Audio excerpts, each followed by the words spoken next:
찬양대 찬양에 감사드립니다. 성도 여러분, 오늘은 기쁜 날입니다.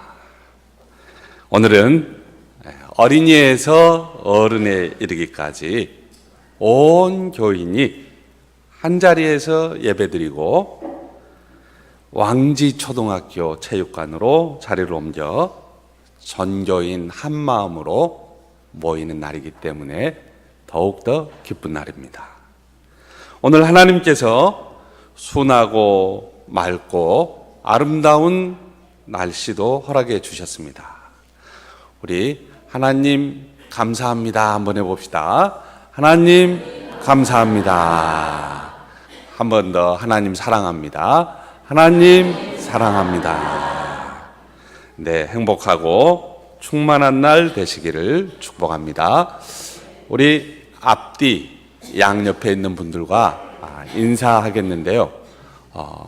어린이들은 이제 안 해봤잖아요. 인사할 때 목사님 얘기를 잘 듣고 이제 옆에 사람에게 또 인사하는 거예요. 어떻게 인사하냐면, 당신은 사랑받기 위해 태어난 사람, 당신의 삶 속에서 그 사랑 받고 있습니다. 한번 해보겠습니다. 당신은 사랑받기 위해 태어난 사람, 당신의 삶 속에서 그 사랑 받고 있습니다.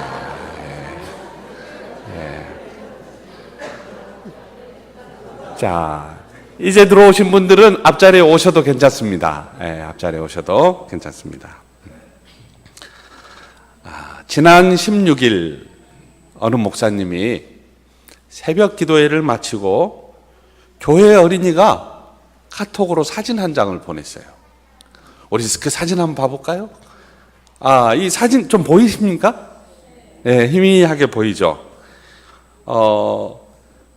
이 어린이는 부모님을 따라 새벽 예배에 참석을 했는데, 참석하고 난 다음에 목사님, 오늘 제가 새벽 예배 때 졸지 않고 이렇게 잘 들어서 목사님께 오늘 새벽 예배를 요약해서 보냅니다 하고 쓴 거예요.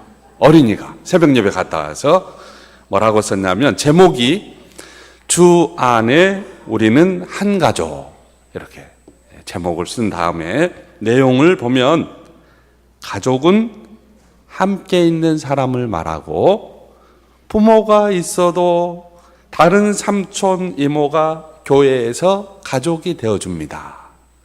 교회는 가족입니다. 그런데 십자가가 없으면 우리는 아무것도 아닌 사람일 뿐입니다. 이거 지금 제가 하는 얘기 아니에요. 이 꼬마가 지금 한 얘기예요. 목사님 설교를 듣고, 예수님의 피로 말미암아 우리는 하나가 되었기 때문입니다. 무엇보다 마음을 나누지 못하면 가족이 아닙니다. 하나님은 우리를 가족이 되게 하신 분입니다. 그 다음에 더 중요한 얘기를 했어요. 하나님의 가족은 열려있는 공동체입니다. 어린아이가 이런 얘기도 다 썼어요. 졸지도 않고. 그래서 가족은 하나님이 선택하신 곳입니다. 우리 교회가 가족 같은 교회가 아니라 진짜 가족이 되어야 하겠습니다. 이런 것까지 쓴 거예요. 꼬마가. 자, 이 어린이는 여기까지 이제 쓴 거예요. 다 쓴 거. 지금 제가 한 글자도 틀리게 읽은 게 없어요. 지금 그대로 읽었어요. 그냥 목사님이 뭐 이게 덧붙여가지고 뭐 읽거나 그런 게 아니고, 이 어린이가 쓴 것을 뒤에 이제 마지막 마침표만 찍어서 얘기를 한 건데, 이 어린이는 여기에 제일 밑에 보면 두 가지를 더 하고 있어요. 더 첨가하고 있는데, 하나는 기도문을 첨가했고요, 또 하나는 만화 그림을 첨가를 했어요. 근데 제가 보니까 이거 한 50년 후에는 이게 저기 우리나라 국립박물관에 들어가 있어야 될 것 같아요. 굉장한 것 같아요. 이 만화 그림 내용은 또 설교의 내용을 다시 정리해요.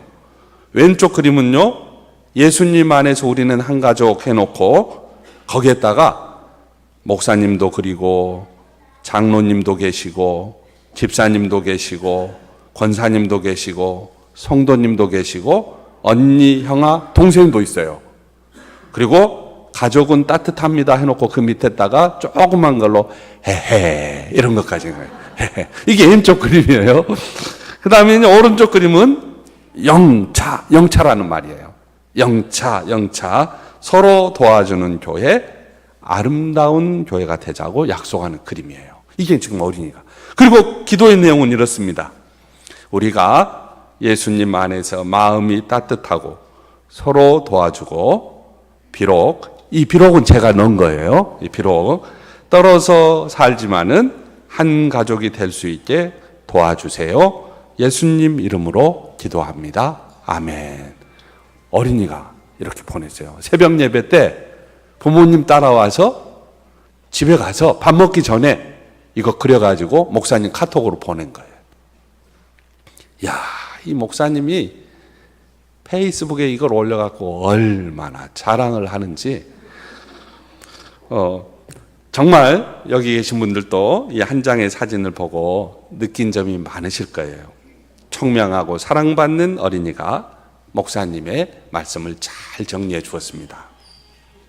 그런데 저는 정말 큰일 났습니다, 이 시간에. 왜냐하면요, 오늘 제가 설교해야 할 내용을 이 어린이가 다 해버렸어요. 제가 무슨 말을 어떻게 해야 될지 모르겠어요.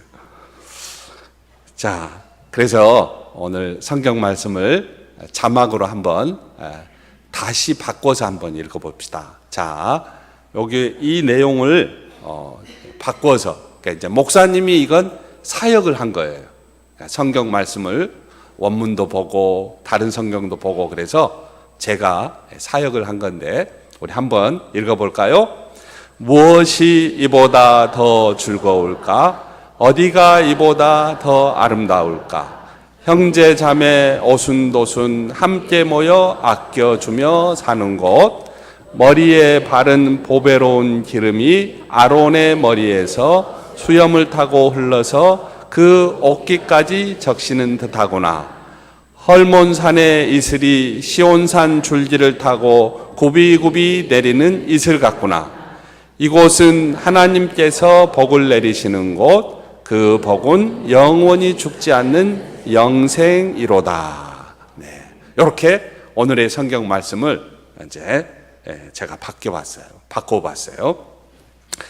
근데 이제 이 시편 133장을 이해하기 위해서는 우리가 여기에 나오는 헐몬산이 어떤 곳인지 이해하는 것이 먼저예요. 그래서 헐몬산과 차근차근 유대 광야 사진을 보겠는데, 먼저 우리 헐몬산 사진을 하나 볼까요? 여기가 멀리 눈에 덮여 있는 곳이 해발 2814m의 헐몬산이에요. 저기 보이죠? 눈에 이렇게 덮여 있는 곳, 이스라엘의 북쪽에 있어요. 이 산에서 눈과 이슬이 흘러내려서 갈릴리 바다를 신선하게 해주고 또 광야를 적셔서 이게 사해까지 흘러가요. 근데 광야가 어떻게 생겼는지 한번 볼래요? 자, 광야 사진 한번 보여주세요. 이스라엘의 광야는 이렇게 생겼어요. 실제로 이렇게 생겼어요. 나중에 이제 여러분이 배낭 여행도 하고 그 다음에 한번 조금씩 돈도 모아서 한번 여기도 한번 갔다 와 보세요. 그럼 이렇게 생겼어요. 근데 이건 예쁘게 생긴 광야예요. 이것보다 더 울퉁불퉁하고 돌도 많고 이런 광야가 더 많아요. 보니까 풀 한 폭이 없잖아요. 근데 헐몬산에서 흘러내리는 눈과 이슬이 물이 돼서 이렇게 흘러내리면서 여기를 적셔줘서 여기가 꽃이 피어난다는 거예요. 그러니까 이스라엘의 헐몬산은 우리나라에 뭐하고 같냐면 백두산과 같은 상징성이 있어요.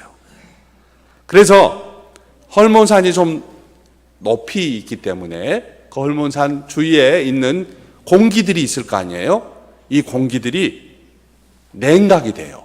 밤사이에 공기들이 냉각이 돼서 그 공기가 이슬로 해서 산에 이렇게 내리고, 그리고 이 이슬이 엄청난 양의 뭐가 되느냐? 물이 되는 거예요. 엄청난 양의 물이 돼서 이 물이 이렇게 비가 적은 이스라엘 온 땅을 덮어줍니다. 그래서 광야도 적시고 마른 곳에 물기도 제공하고 이스라엘 땅이 항상 은총을 입어서 식물이 풍성하게 해줘요. 헐몬산의 그 이슬이. 자, 그러면 이제 다른 그림을 한번 보겠습니다.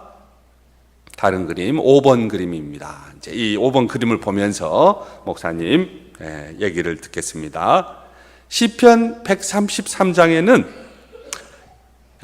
형제 자매가 오손도손 사는 것을 뭐라고 얘기했냐면, 헐몬산의 이슬방울들이 하나씩 하나씩 모아져서 이렇게 큰 생명수가 되는 것에 비교를 한 거예요. 그래서 자, 왜 이렇게 비교를 했느냐? 우리 이 사진을 보면 이게 이제 이스라엘의 그림인데요. 자, 이렇게 되어 있잖아요. 이렇게 되어 있는데 이쪽이 지중해 바다, 이쪽이 이제 이스라엘 땅인데, 요 밑에 여기 좀 파란 부분이 어디냐? 크게 파란 부분 있죠. 여기에 크게 파란 부분이 사해, 죽음의 바다. 그리고 그 위에 꼬불꼬불 약간 푸르른 요 부분이 어디냐? 요단강이에요. 요단강이고, 그 위에 조그마하게 파란 부분이 갈릴리 호수, 우리가 말하는 갈릴리 바다. 예수님이 여기서 사역하신 갈릴리 바다고, 거기서 거의 끝부분, 그 물줄기를 타고 거의 끝부분이 65km 떨어진 헐몬산이에요. 헐몬산. 자, 사해, 그 다음에 요단강, 갈릴리에서 자, 이렇게 끝에 이 부분 보면 헐몬산이라고 되어 있어요. 헐몬산. 이 헐몬산에서 제공되는 물로 인해서 놀라운 일이 벌어지는 거예요. 먼지 나는 광야에 꽃도 피고 갈릴리 호수와 요단강에 물고기가 풍부하고. 근데 이 헐몬산에서 내리는 이 물로 말미암아서 그야말로 땅도 광야도 호수도 숨을 쉬는 거죠. 그러니까 헐몬산에는 밤사이에 내린 작은 이슬방울들이 모여서 그 물이 이렇게 생명의 근원을 만든다, 이런 말이죠. 그런데 오늘 우리가 읽은 시편 133장의 시인은 헐몬산을 이야기하면서 순천 동명교회를 향해 뭐라고 얘기를 하냐면요, 이렇게 얘기하는 거예요. 우리 한 사람 한 사람이 헐몬의 이슬이라는 거예요. 자, 그러면 우리 왼손을 들고 이렇게 한번 따라서 해봅니다. 목사님을 따라서. 나는 헐몬의 이슬방울. 시작. 나는 헐몬의 이슬방울. 다시 한번. 나는 헐몬의 이슬방울. 네. 우리 시편의 시인은 그렇게 얘기를 하는 거예요. 나는, 여기 있는 사람들은 한 사람 한 사람이 헐몬의 이슬방울이라는 거예요. 그래서 나 한 사람 교회 안 가도 괜찮을 거야. 하나님이 기뻐하지 않는다는 거예요. 나 한 사람 체육대회에 참석하지 않아도 괜찮을 거야. 하나님이 기뻐하지 않는다는 거예요. 나 한 사람 늦잠 자도 괜찮겠지 뭐. 이런 생각은 하나님이 기뻐하지 않으신다는 거예요. 나 하나 주일 예배 나오지 않는다고, 나 하나 성경 공부에 참석하지 않는다고, 나 한 사람 전도 활동에 참석하지 않는다고, 나 하나 참석하지 않는다고 교회가 어떻게 되겠어? 이런 마음은 공동체의 마음이 아니라는 거예요. 나 한 사람, 한 어린이, 한 학생, 한 어른, 한 사람의 직분자가 모여서 교회와 세상을 살리는 생명의 공동체가 된다는 말이에요. 오늘 시편 133장은 이런 의미가 있는 거예요. 그래서 여러분, 우리는 헐몬의 이슬이라고 할 수 있어요. 하나님의 이름으로 모인 가족인 것이죠. 그래서 나의 작은 기도와 섬김, 나의 작은 헌신, 나의 작은 나눔, 나의 예배 생활을 통해서 하나님은 우리 교회가 큰 물줄기가 되게 하시고, 우리 교회를 통해서 호수와 강에 흐르게 하시고, 우리 교회를 통해서 세상에 흘러서 우리 교회에서 흘러나오는 이 생명수를 통해서 세상 사람들이 와, 맛있다, 와, 살 것 같다, 와, 좋다, 이런 이야기를 하나님은 듣기를 원하신다는 거예요. 자, 그러면 여러분, 이제 목사님이 준비한 마지막 그림인데 한번 볼래요? 자, 그림을 보겠습니다. 헐몬의 이슬이 내려서 보세요. 약속의 땅 곳곳에 푸르름이 임하고 풍요로움이 임한 사진이에요. 그래서 이렇게 한 가족으로 연합하는 사람들의 복이 뭐라고 이야기했느냐? 그러면 교회 안에서 목사님이 수염을 이럴 때는 좀 달고 올 텐데, 옛날에 아론 제사장이 있잖아요. 아론 제사장이 이렇게 기름을 이렇게 머리에 뿌리면 이렇게 그 기름이 수염을 타고 올라서 이렇게 제사장의 옷깃에 쫙 내리는 것 같다. 이 말은 공동체의 모습을 나타내는 거예요. 공동체 안에 아름다운 사랑의 기름, 아름다운 축복의 기름, 아름다운 선행의 기름, 그리고 아름다운 공동체의 그 향기가 막 진동하는 것을 나타내고 있어요. 그러면서 하나님께서 이곳에 복을 주셨는데 그 복이 영생이래. 영생. 영원히 죽지 않는 영생의 복이 여기 있대요. 왜냐하면 아버지가 또 어머니가 계신 곳, 그리고 그 밑에 다음 세대가 사는 곳, 그리고 또 아들이 예배하는 곳, 자식이 예배하는 곳, 여기가 어디냐? 아름다운 교회라는 거예요. 그래서 어느 목사님은 이런 얘기를 했어요. 다음 세대 자꾸 얘기하는데, 다음 세대가 청소년이 아니고 어린아이가 꼭 다음 세대가 아니고, 다음 세대는 60대에게는 50대가 다음 세대래요. 50대에게는 40대가 다음 세대고, 40대에게는 30대가 다음 세대고. 이게 무슨 말이냐? 우리 교회 안에는 다양한 다음 세대가 있다는 거예요. 그래서 교회 안에 한 공동체로 모인 이 교회 안에서는 60대가 50대를 보호해주고, 또 인생의 아름다운 얘기도 전해주고, 함께 어울러서 가고, 또 40대는 30대를 이렇게 하면서 태어나지 않는 다음 세대까지를 이렇게 보듬고 함께 가는 곳이 어디냐? 거기가 교회라는 거예요. 여러분, 어떤 형태로든지 교회에 다니는 사람 모두가 세상의 빛으로 자라나는 곳이 교회예요. 그러니까 여기 계시는 분, 어린이도 어른도 형아도 언니도 모두가 다 이렇게 세상의 빛으로 자라나서 우리 어린이가, 우리 청소년이, 우리 어른이 모두가 다 가깝게는 가족에서부터 시작해서 친구, 학교에서 만나는 사람, 그리고 지역사회에 도움이 필요한 사람들에게 예수님의 사랑을 전하는 것입니다. 오늘 전교인 체육대회가 사랑의 잔치가 되기를 축복합니다. 열심히 최선을 다해서 정말로 즐겁고 재미있고 행복한 한 날이 될 수 있기를 주님의 이름으로 축복합니다. 기도하겠습니다.